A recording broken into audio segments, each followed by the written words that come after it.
This video is going to demonstrate the sewn bind off. The sewn bind off is typically used in 1x1 ribbing. It produces a sort of a seamless look where there's not that ridge that you would get from binding off in pattern. I should also note that it is different than the tubular bind off. This is essentially the last step in the tubular bind off. Oftentimes, if something calls for a tubular bind off, it's going to call for several setup rows first, and then this last step. If you are familiar with the Kitchener stitch, this is performed in a very similar manner. So the first thing we're going to do is cut a long length of yarn. If you want to use one entire piece of yarn for the entire bind off, you will need to take a length of yarn that is approximately 3 times the circumference or width of what you need to bind off. I don't like doing that. I don't like having a very, very long tail when I am working my sewn bind off. I find it to be extremely cumbersome. So I will take a tail that I'm comfortable with, probably like maybe a couple of arms lengths, and I will work with that. And when I run out of yarn, I will join in a new yarn again. So to perform the sewn bind off, we have to start with 2 setups. There are two steps that we need to do to set up for the sewn bind off. The first thing I'm going to do is obviously thread my tapestry needle. And I'm starting with my first knit stitch. Okay, so you're in this case, you want to set it up in such a way that the round was beginning with a knit. I'm at the beginning of my round and on a knit. And I'm going to take my tapestry needle and I'm going to put it into that knit stitch as if to purl. And I'm going to come through and I'm going to leave that stitch on the needle.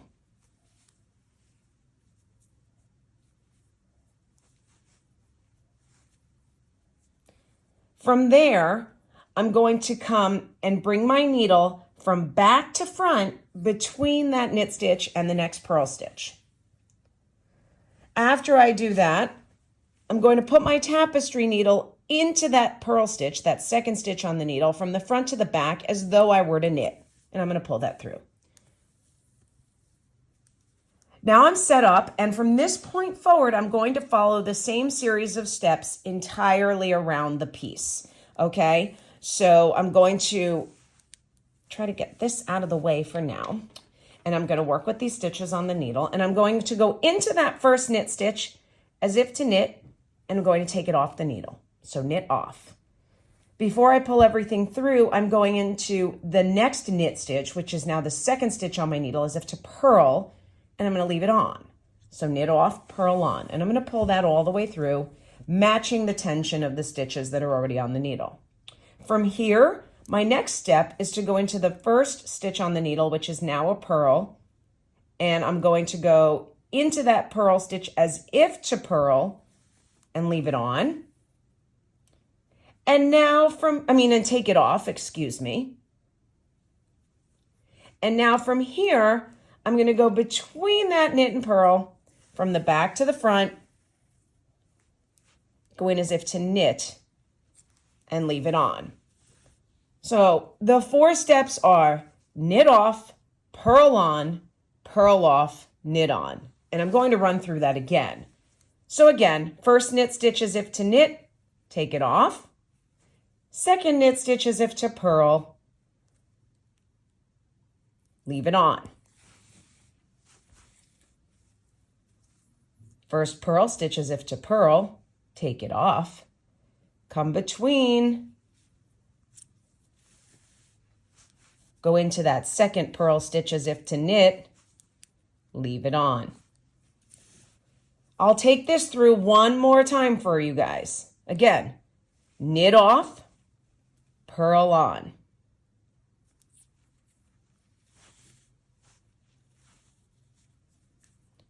Purl off, come through,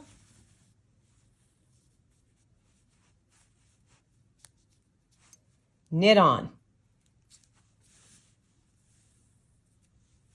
And you can see that it sort of rolls over, right? So I lose that ridge that I would normally get if I were just binding off either in knit or in pattern. Knit off, purl on,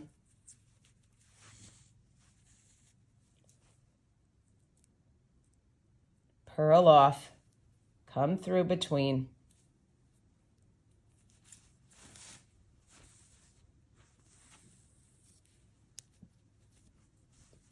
knit on. And I'm going to make my way around. If you opt not to cut a very, very long piece of yarn, there's a good chance that you will run out as you're working your sewn bind off. So I'll show you how to attach a new strand of yarn. It's pretty straightforward, and you just basically need to be careful. When you finish off whatever it is you're doing, that I would suggest you finish off a full set of those steps. So I've ended with going in as if to knit and leaving it on the needle. So I'm ready to take my needle and go into the knit stitch and take that stitch off the needle. So all I'm going to do is cut a new length of yarn, which I've done. I'll thread my needle, and I'm going to go into this stitch as if to knit,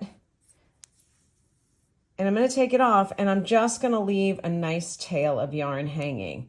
So I've got my old tail of yarn hanging and my new tail of yarn hanging, and this one's going to go in as if to knit and take it off, and then in as if to purl, leave it on, and I'm going to run through a few steps, right? A few sets of those stitches, and then purl off, and we're just going to leave that there right now. Come through.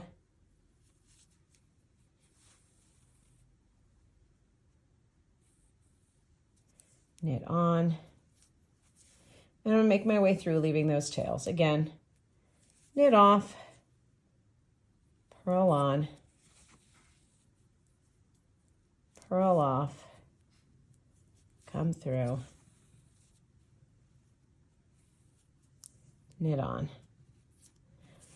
I'll go one more. Knit off, purl on,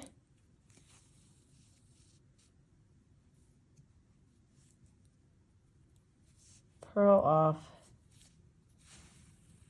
knit on. And before I continue, I'm just going to return back to those two tails. And all I'm going to do is make sure I bring this one down, right? So that I want to just make it look uniform. So I'll weave this end in now just so it's out of the way. I'm going to bring it down and bring it to the back in here, and I'm going to kind of catch it right where this one came out of, so that they're both sort of in the same place. And I think for purposes of this ribbing, I'm just going to spiral this into the rib. And then I can bring it to the inside of my work and weave it in as I normally would later on. And it's the same thing will happen with this one. I'll just run that into my work, and everything looks great and uniform on the other side. And then I can continue and finish off the rest of my sewn bind off.